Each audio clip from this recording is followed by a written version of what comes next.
debesu valstības sēkla.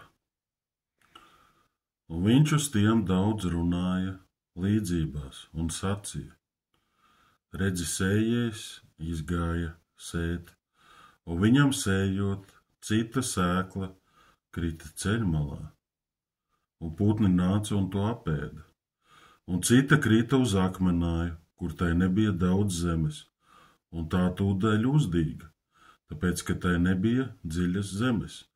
Bet, kad saule uzlēca, tad tā savīta un nokauta, tāpēc, ka tai nebija saknes. Bet cita iekrita ērkšķos, un ērkšķi uzauga un to nomāca. Bet cita krita labā zemē un nesa augļus, cita 100-kārtīgus, cita 60-kārtīgus, cita 30-kārtīgus. Debesu valstības sēkla.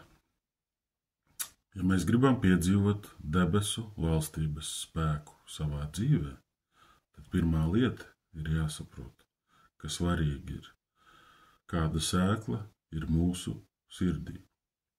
Jo tikai kāda sēkla ir mūsu sirdī, tādus augļus mēs baudīsim savā dzīvē. Un katrai sēklai ir nosaukums. Un Kristus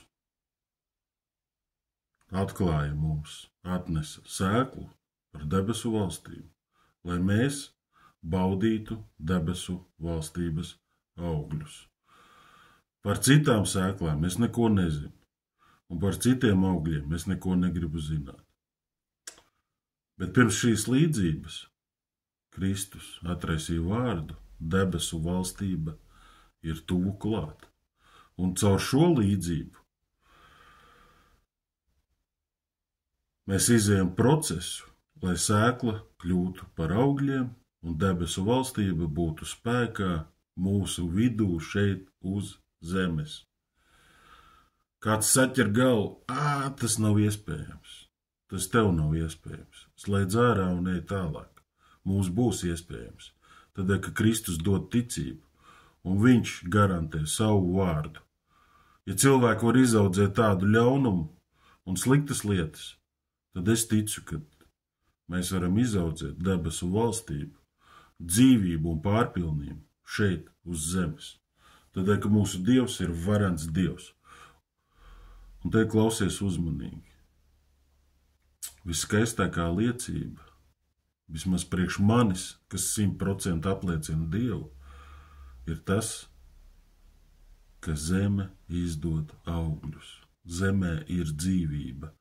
Un Dievs ielika šo dzīvību. Dievs iedeva svētību zemē, lai zeme izdod saknes, lai zeme izdod koku un lai zeme nogatavina augļus. Tas saucās par procesu. Un Dievs svētīja ar sauli un lietu un ir iedevis dzīvību cilvēkiem. Ka katrs var augt, ko viņi grib vai ko viņi domā. Tā saucās brīvība, mīļie. Un šī līdzība sākās. Redzi, sējējs. Tu gribi atvērt savas gara acis, sāc skatīties uz sējēju. Sējējs ir Jēzus Kristus. Sāc darīt, ko viņš dara, ko viņš runā. Un tā ir sekošana viņam. Un tu iemantosi dzīvību, tādēļ, ka viņš ir dzīvība.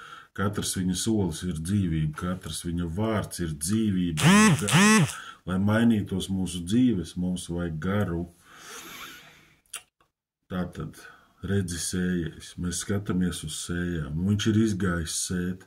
Un viņš ir tik labs Dievs un tik žēlastīgs, ka viņš sēj visur. Uz ceļmalām, uz akmeņiem, uz ceļiem. Zemnieki tā nedara. Dzirdi? Zemnieki tikai sēj labajā augsnē. Būtu mūsu Dievs ir tik labs, ka viņš sēj visur. Viņš dod laika apstākļus. Viņš nesaka, gaidiet pavasari, rudeni vai ziemu. Viņš saka, dzirdi mani balsi, pieņem sēklu. Nākamais, kāpēc viņš runā līdzībās? Tāpēc, lai mēs fokusētos uz viņu un lai mēs atvērtu sirdis, jo uz to, ko mēs koncentrējamies, tam mēs pievēršam uzmanību, un to, ko mēs gribam patiesi uzzināt, tam mēs atveram savas sirdis, jo valstība ir jāsaņem sirdī. Pret šo vārdu būs pretestība, un tā mēs arī lasām. Sēkla krīt ceļmalā, un putni nāk un to apēd. Būs kaut kādi putni, kas gribēs apēst. Putni var būt galvā, putni var būt cilvēki, kas gribēs izsist tev ideju. Ēd, ko gribi, tikai ne valstību. Ja tā saka, tā tad tev tikai valstību vajag. Tālāk, pirmais bija putni, tālāk mums ir akmenājs. Akmenājs, lai sēkla neapsakņotos. Tālāk mums ir saule. Ja nav saknes, tad izkaltē. Ja nav saknes iesakņojušās zemē, tad saule izkaltē un nenonāk līdz stumbram kokam. Bet mums ir jānonāk līdz stumbram un kokam. Un tālāk ir ērkšķi. Un ja ērkšķi ir stiprāki par šo stumbru koku, tad mēs neieejam augļos. Ko tas nozīmē? Dievs dod brīvību. Viņš ļauj pat mums darboties ar pasaulīgām lietām, jo ērkšķi ir pasaule un iekāre, bet valstībai ir jābūt pirmajā vietā, un tā ir pareiza kārtība. Un ja valstība ir pirmajā vietā, tad mēs ieejam augļos. Un tad, kad mēs ieejam svētā gara vadībā, tad jau ir ideāli. Tad mēs darām, ko saņemam no Tēva, un esam svētīti visās lietās, ko mēs darām. Tādēļ es izdarīju tādu mazu rezumē, kā tad mums ir jādara. Mums ir jāpieņem šī sēkla debesu valstība savā sirdī. Lai to izdarītu, ir jāatver sirds Jēzum Kristu. Tālāk šī sēkla ir jāsargā, lai neviens to nenozog. Un pret to ir jāattiecās vērīgi, uzmanīgi, kā pret vērtīgu lietu. Tā ir jāaudzē, jāaprūpē. Nedrīkst noskumt ikdienas grūtībās un rūpēs, lai tās nenomāt šo sēklu un nenoslāpē to, bet labi aprūpēta sēkla, izaudzēta procesā, atnesīs debesu augļus mūsu dzīvēs. Esi auglīgs un lai tev svētīta šī diena.